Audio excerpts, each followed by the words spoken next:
Hello everyone, my name is Tone and welcome to POV Rant, brought to you by A&R Pro Media. Today we're going to be talking about the crazy gas prices right now. I mean, it's out of control. It's actually pretty stupid.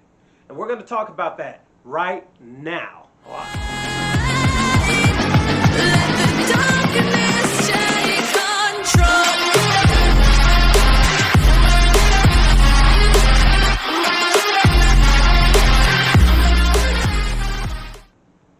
Okay, so there's many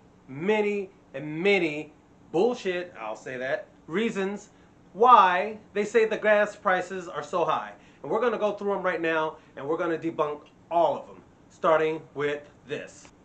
So, one of the major reasons that they say that the gas is so high is because of the pandemic. When we were shut down and people were locked inside their homes, you didn't drive as much. You didn't need gas as much, so they weren't making that money. So, of course, what happens when the economy starts rolling again? Boom, we're back in business. And guess what? They get a chance to make all that money up. And so why they give you reasons like, oh, it's the summer blend. Okay, the summer blend in the winter is why. The summer blend in the spring. That's why the gases are so high. Yeah, nah. That was the first one. But makes no sense, because when you think about it, people started going back to work, the economy opened up, everybody's driving again.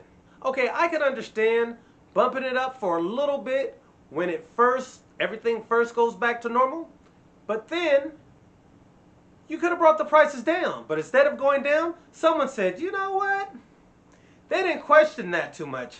Let's pump it up a little bit. I think we can make a little bit more money, and a little bit more money, and a little bit more money, and a little bit more money. And what ended up happening was they had record growth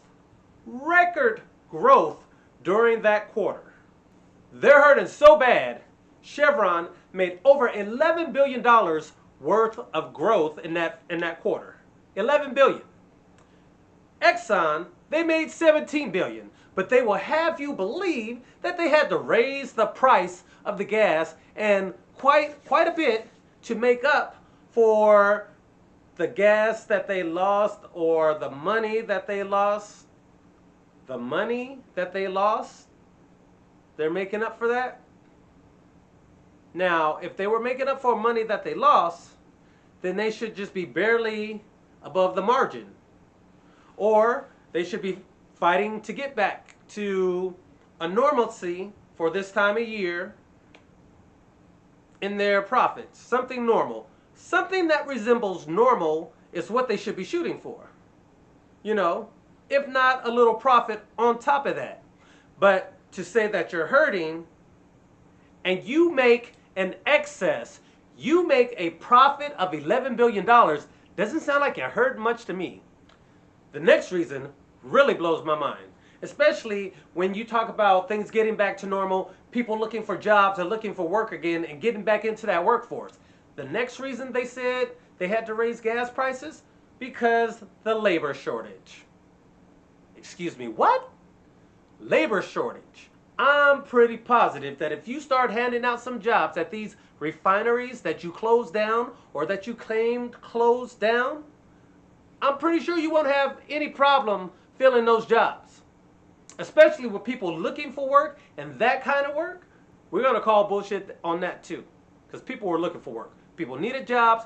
People were trying to make that money. And if you had the opportunity at a place like that, because I'm assuming that you played pretty decent, people would have ate that up. So no, that's not an excuse. Bullshit. And now, the last reason, or one of the last reasons towards the end of all of this that they gave, was the war.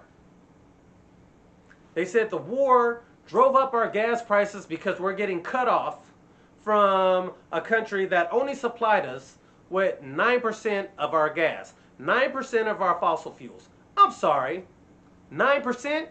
We have refineries here.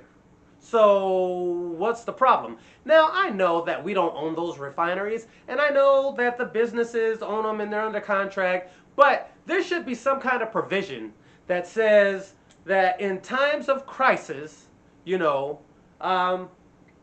hey, things got to be done. We might have to take control of this, and you will get this back.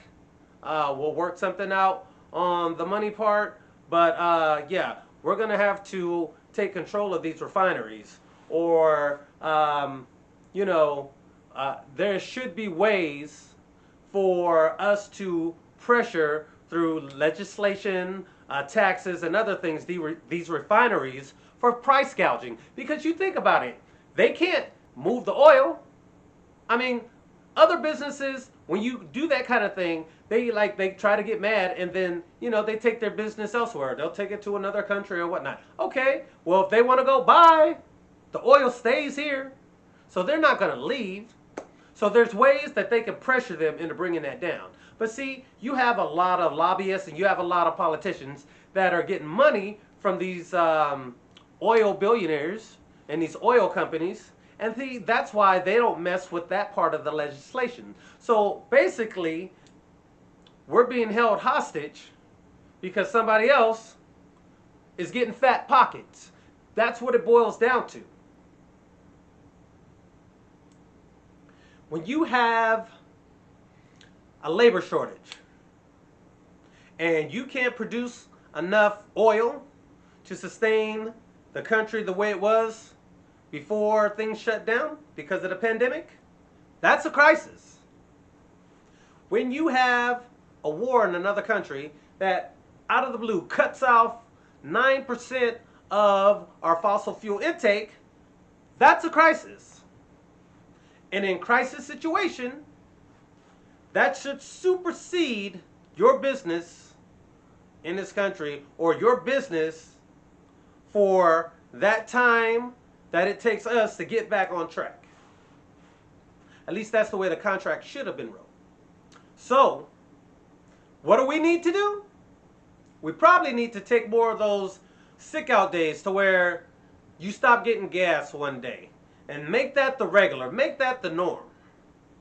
Along with that, pressure these Congress people, the president, the Department of Transportation, all of these different entities, start pressuring them to put pressure on these oil refineries and these oil businesses to drop the price of oil so things can get back to normal.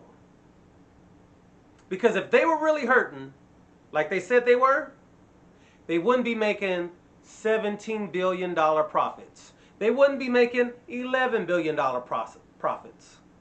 If making $17 billion in profit, $11 billion in profit, or any kind of billions in profit when you're supposed to be hurting, sounds like bullshit. So with that being said, let's get back to some sense of normalcy, meaning decent gas prices. Prices where it won't break the bank. They make their money. You can live your life. It goes up in certain holiday seasons. It goes back down when it's over. Get back to that routine, and I think things could be okay. But all of this, we're hurting, and that's why and the gas is so expensive, and they got this war over here, and we can't find workers. But we made $11 billion, but we made $17 billion. Oh, wait, wasn't supposed to tell you that. Okay? They can only give us what we accept. And if it gets to the point to where we can't, as a people, put enough pressure on them to change, and we need help from these people in office, start voting some of their asses out. That's what we need to do. The time for excuses is over. If you can't produce, then you should be gone. You should go. Take a vacation. Retire. Thank you for your service. Get out. And our pro media. My name is Tone. Until next time.